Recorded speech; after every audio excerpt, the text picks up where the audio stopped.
Okay, how honour killing in India reinforce and legitimise. कैसे owner killing जो है India में बार बार रीइंफोर्स किया जा रहा है और कैसे इसको लेजिटिमेट फॉर्म दिया जा रहा है। ठीक है, इसको हम लोग देखते हैं। ठीक है, ये आज के न्यूज़पेपर में है, द हिंदू में है, टेक्स्ट एंड कॉन्टेक्स्ट में। सोसाइटी से इसको हम लोग रिलेट कर सकते हैं। सोसाइटी में भी अगर टॉपिक की बात करें तो कास्ट, मैरिज और वीमेन रिलेटेड, और अगर मेन से स्पेसिफिक बात करें तो एसे में भी पर्टिकुलरली आ सकता है। ठीक है, तो हम लोग आगे बढ़ते हैं।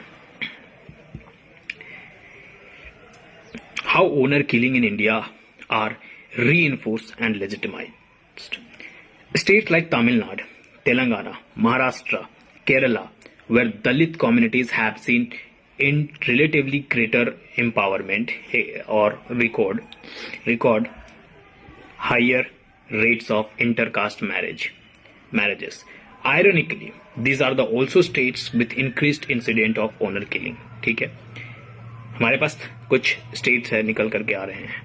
एक तमिलनाडु है, तेलंगाना है, महाराष्ट्र है, केरला है। ठीक है, जहां पर कहता है कि दलित कम्युनिटीज बहुत ज्यादा एम्पावर हो चुके हैं। ठीक है, पढ़ लिख गए हैं, समझदार बन चुके हैं, ऊपर उठ चुके हैं। वहीं पर ही जो है पढ़ लिख चुके हैं, एम्पावर हो चुके हैं, तो high rate of intercaste marriages हम लोगों को देखने के लिए मिलता है।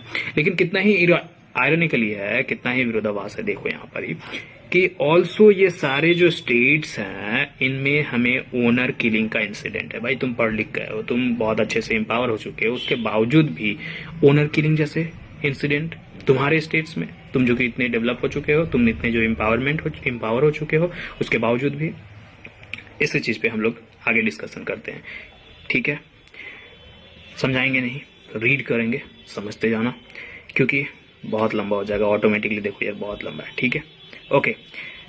Cast in India is not an individual problem, it is deeply rooted social phenomena. ठीक है, caste survives and thrives not just because of individuals insist on it, but because families, communities and the entire social structure and legitimize it. Knowingly or otherwise, at the heart of this caste endurance lie social custom, passed down and protected within the households. Children grown up internalizing boundaries, who to talk to, who to marry, who to avoid, long before they can even articulate why. As a result, the caste system remains one of the most resilient social framework in India. Okay, honor killing.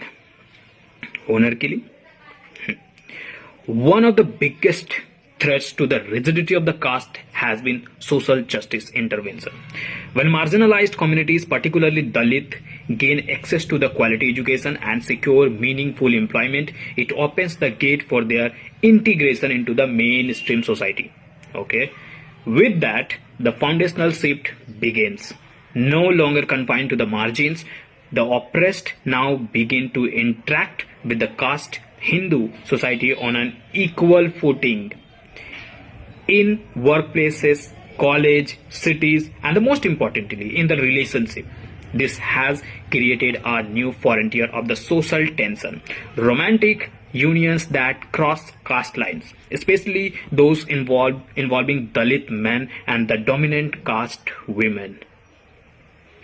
These unions represent not just love or rebellion, but a direct challenge to the centuries-old caste hierarchies. And for the many conservatives threatened in the states where the oppressed still maintain their status quo, violence is less, not because casteism is absent, but because it remains unchallenged. Thus, caste-based violence is not a sign of a persistent hierarchy alone, but of hierarchy under siege. Tamil Nadu's caste paradox. When the caste killing happens, democratic voices among the public are strong. In Tamil Nadu, as the state boasts a strong and the vibrant civil society, at the same time, caste is glorified on a social media. Due to the anonymity, such as platforms offer, some accounts go for so as to defend the caste killing. How do we understand this paradox? Perhaps in Tamil Nadu, while people possess a collective consciousness against casteism, shaped by decades of social justice politics, individual attitude may not always be aligned in the same way. The state anti-caste culture is a collectively progressive but individually conflicted. In public, caste violence is rejected, but in the private conversation, WhatsApp group, and through the anonymous post, caste continue to detect the social preferences and marriage alliances and honorable behavior. This paradox does not mean that the Tamil Nadu's anti-caste movement is a failure. It means that one is living in a liminal space between tradition and transformation. What we see on a social media is not just caste pride. It's also the fear of losing inherited power and anxiety of cultural change. On family and caste, there is a popular belief that caste systems survive mainly because of the political parties or caste-based organization. While these certainly reinforce caste division in the public sphere, they are not the roots of the caste system survive because it is the protected and transmitted within the family through everyday customs, rituals, marriage arrangements, social expectation, and inherited prejudices. Caste become the part of the child's consciousness long before they can question it. This is why caste has remained a transgenerational. Even in the face of rising education, urbanization, and exposure to new ideas. However, the psychological and the cultural importance of the family itself is changing, especially among the adolescents around the world, particularly in the countries like the South Korea, Japan. We are seeing a dramatic shift. Marriage rates are falling, fertility rates are at the historic low, and the traditional family unit is losing its central place in people's lives. Instead, new models of relationship, open partnership, cohabitation, single living, and the self-parenting are emerging. India's urban youth are slowly reflecting this trend too. Many adolescents today are increasingly prioritizing individual growth, emotional well-being, and autonomy over the traditional family obligation. As the value of the family unit weakens, so too does the primary mechanism through which the caste is reinforced and reproduced.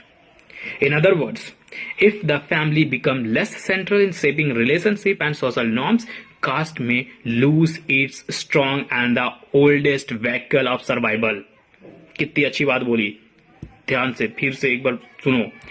In other words, the family becomes less central in shaping relationship and social norms.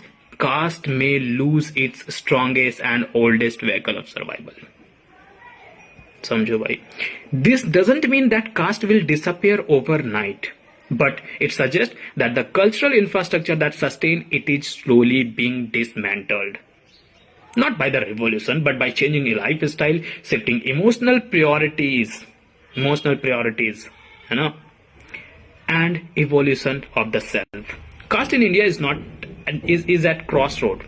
On one hand, we see violent reaction and online glorification. On the other, we witness strong democratic voices against the honor killing and a new generation slowly withdrawing from the social values. Tamil Nadu symbolizes these contradictions in the most vivid form, a state where both the loudest resistance to the caste system and the quietest internal caste pride coexist. But it also offers hope. If this contradiction is acknowledged and addressed and challenged, especially through engagement and digital counter-narrative, we may finally move toward a society where caste loses its grip not only on our system but on our hearts and minds. ये था problem, ये था solution, ये था discussion, ये था rise, सब कुछ. ठीक है, थोड़े से बुद्धि से समझो खुद भी.